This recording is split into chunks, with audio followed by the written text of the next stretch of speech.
नमस्कार दोस्तों, खबरें उत्तर प्रदेश में आपका स्वागत है। मुरादाबाद से गुड्डू अली की रिपोर्ट। यूपी के मुरादाबाद की सड़कों पर भारत जोड़ो न्याय यात्रा का उतरा जन सैलाब। मुरादाबाद में राहुल गांधी और प्रियंका गांधी का दिखा जलवा। मुरादाबाद से भारत जोड़ो यात्रा का शनिवार से आगाज हो गया। कार्यक्रम स्थल पर लगातार भीड़ जुटी रही। यात्रा से कार्यकर्ताओं में काफ़ी उत्साह रहा। मुरादाबाद में भारत जोड़ो न्याय यात्रा के दौरान राहुल गांधी और प्रियंका गांधी ने केंद्र सरकार और राज्य सरकार पर हमला बोला। बेरोजगारी, पेपर लीक और महंगाई समेत अन्य मुद्दों पर जनता के सामने रखा। भारत जोड़ो यात्रा के दौरान प्रियंका गांधी ने कहा कि मुरादाबाद वालों को यहां आकर खुशी हो रही है। उन्होंने कहा कि आज पेपर लीक हो रहे हैं, युवा बेरोजगार हैं, सरकार उन पर जुल्म कर रही है, बेरोजगारी लगातार बढ़ रही है, किसान आंदोलन लगातार जारी है, आज भी उनकी सुनवाई नहीं हो रही है। जब बुलडोजर चलता है तो गरीब के घर पर। राहुल गांधी ने कहा कि एक ध्यान भटकाता है तो दूसरा जेब काटता है और तीसरा डंडा दिखाता है। उन्होंने पीएम नरेंद्र मोदी, गृह मंत्री अमित शाह और अंडानी पर हमला बोला। कहा कि पिछड़े और दलितों को इस सरकार में न्याय नहीं मिल रहा है।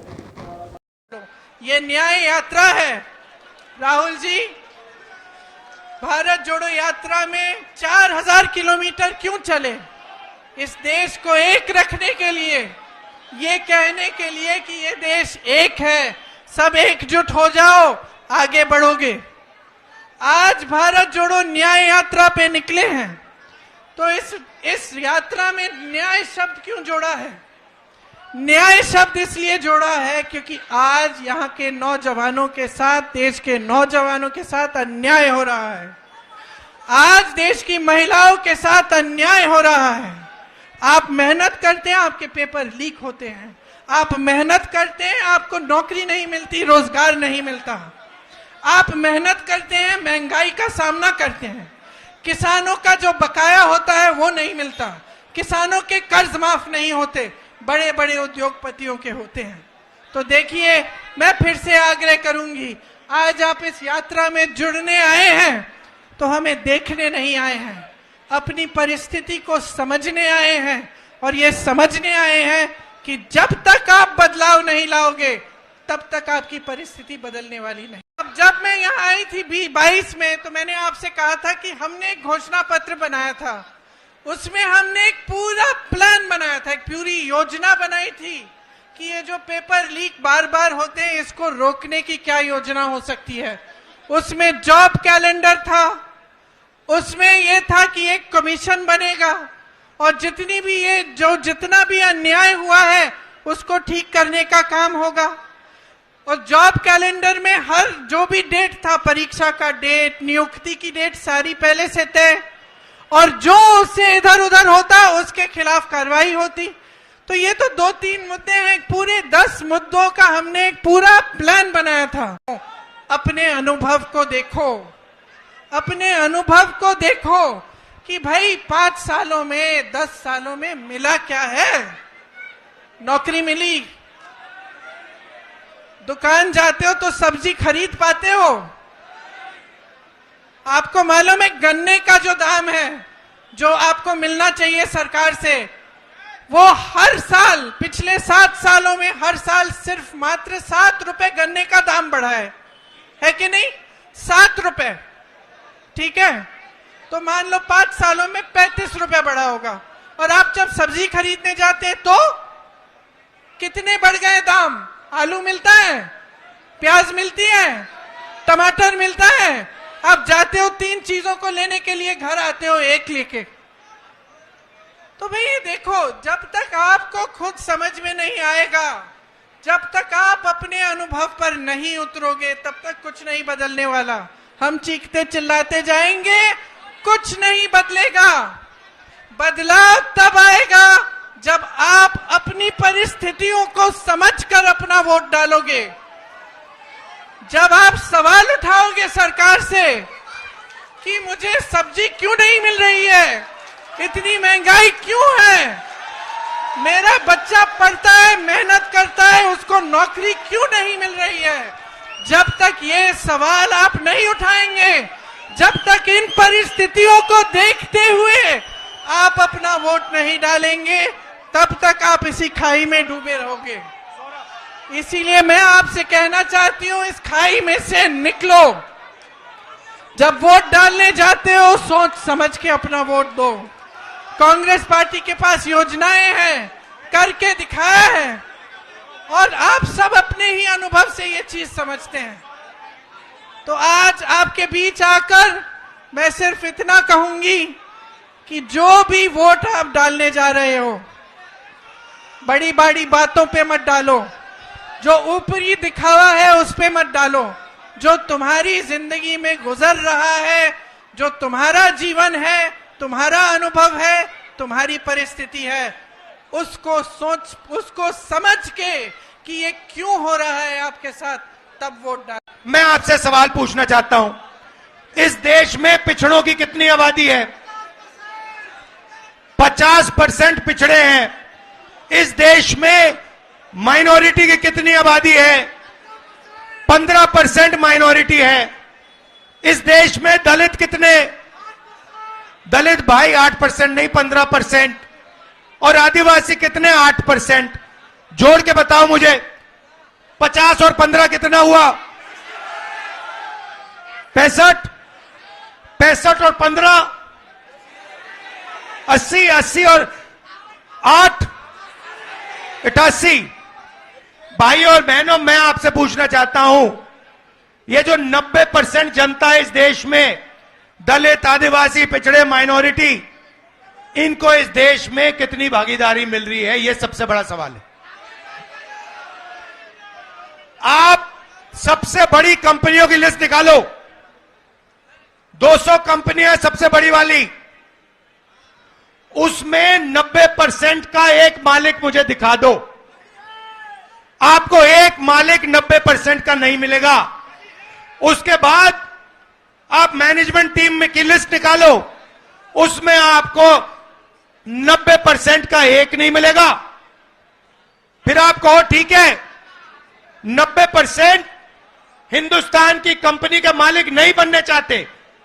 मैं नहीं कहता, मगर आपने मान लियो, कह दिया, तो फिर मैं आपसे पूछूंगा, भैया ठीक है, 90% के मीडिया में कितने? मीडिया में कितने? एक नहीं है।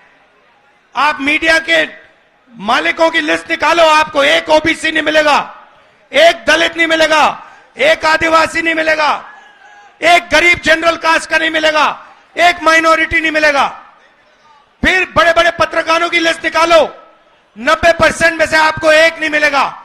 फिर आप मुझसे कहोगे नहीं राहुल जी, 90% को ना मीडिया में भागीदारी चाहिए, ना हमें बड़ी कंपनियों में भागीदारी चाहिए।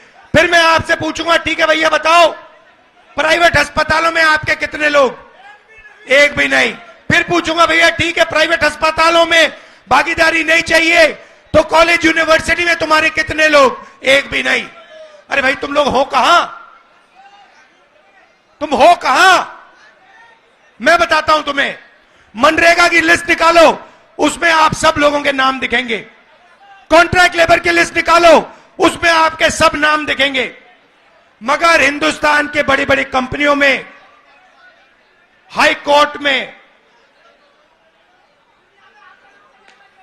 मीडिया में आपके नाम नहीं मिलने वाले। ये सब का हिंदुस्तान कैसे है अगर इसमें 90% लोगों को कोई भागीदारी नहीं मिल रही? हमने मैनिफेस्टो में साफ लिखा है, मैं आपको रास्ता भी बता देता हूं। अगर 90% को भागीदारी चाहिए तो पहला कदम, जैसे जब हार्ट टूटता है पहला कदम क्या कराते हो आप? एक्सरे कराते हो ना, तो वैसे ही पहला कदम जाति जनगणना है।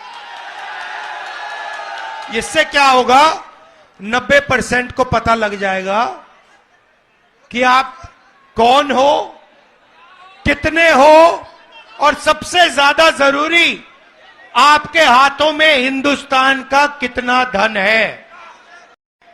कन्याकुमारी से कश्मीर तक 4000 किलोमीटर आपके साथ चला, 4000 किलोमीटर। उसमें यात्रा से एक नारा निकला,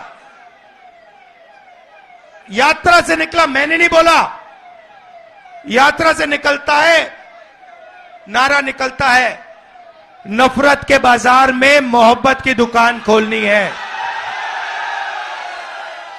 तो सबसे पहला काम नफरत को मिटाने का है,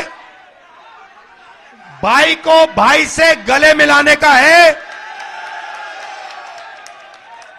यह सबसे पहला काम है।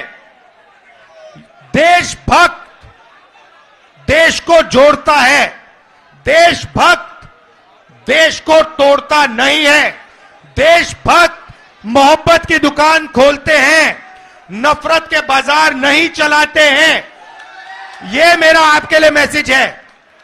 आप जो भी करते हो करो, मगर सबसे पहले एक बात समझ लो, नफरत को नफरत से नहीं काटा जा सकता।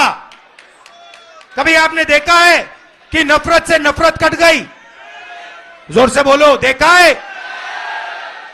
नफरत मोहब्बत से कटती है।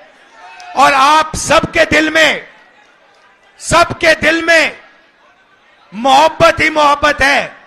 अब सिर्फ आपको वो मोहब्बत दिखानी है, लोगों से गले मिलना है और कहना है कि हम इस देश में नफरत को नहीं फैलने देंगे, हम डरेंगे नहीं, हम मोहब्बत फैलाएंगे, 24 घंटा मोहब्बत फैलाएंगे और नफरत को मोहब्बत से काटेंगे। आपको कहा जाता है कि भाइयों और बहनों, एक दूसरे से नफरत करो। एक धर्म को दूसरे धर्म से लड़ाया जाता है, एक जात को दूसरी जात से लड़ाया जाता है, एक भाषा को दूसरी भाषा से लड़ाया जाता है, और फिर जो आपका धन है 24 घंटा आपसे वो धन लूटा जाता है। मुझे बताओ, हिंदुस्तान के एयरपोर्ट किसके हाथ में है? मुझे बताओ, हिंदुस्तान के बड़े बड़े इंफ्रास्ट्रक्चर प्रोजेक्ट तो दिए जाते हैं, किसको दिए जाते हैं? मुझे बताओ, हिमाचल के सेब किसके हाथ में जाते हैं? मुझे बताओ, हिंदुस्तान के सबसे बड़े पोर्ट किसके हाथ में है? मुझे बताओ, अग्निवीर योजना क्यों की गई? क्योंकि जो आपका रास्ता था, 90% का रास्ता था, उसको बंद करना था, और अदानी जी को जो कॉन्ट्रैक्ट, हथियार के कॉन्ट्रैक्ट देने थे, वो सारे के सारे इस सरकार ने दिए अदानी जी को। तो आपको जागरूक होना है।